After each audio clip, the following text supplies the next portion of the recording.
First at 5 tonight, fewer car inspections in North Carolina may be an appealing idea to many, but the legislation surrounding it has some groups saying not so fast. It's because of what else is in the bill.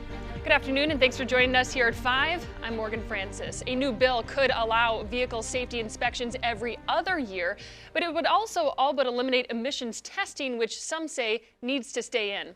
Queen City News anchor Derek Dellinger is here with the details on this. And Derek, that bill would eliminate emissions testing everywhere in the state except Mecklenburg County. Why is that? Oh, well, the main reason the co-sponsor of the bill says that in Mecklenburg County's ozone levels, they are just below what they should be, and they need to go down even more before they're taken off the list.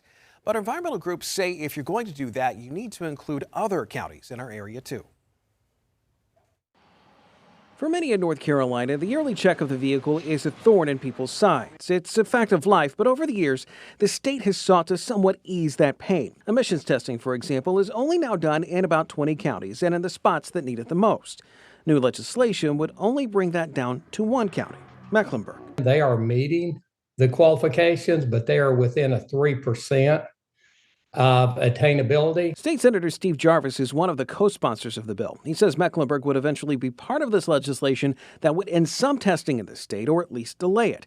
The bill would make safety inspections a once every other year thing, something that he says a lot of people want, but eventually sees a complete phasing out of emissions testing in the state. The majority of all states have already done away with this, and that's what we're looking to try to follow suit. Emissions testing has been done for years in North Carolina. The main reason is because the state's air quality and ozone levels over the years have suffered.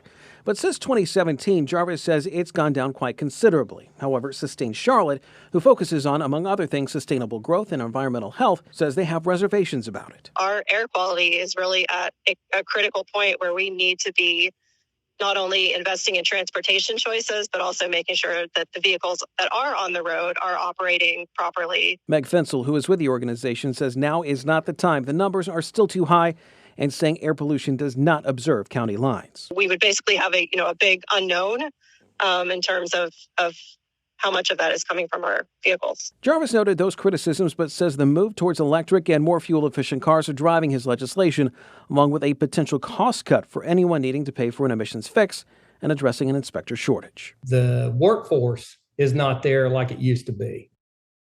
Now, the bill has Republican support so far, but Jarvis told us that he believes he can get Democrats to sign on to the legislation. Morgan.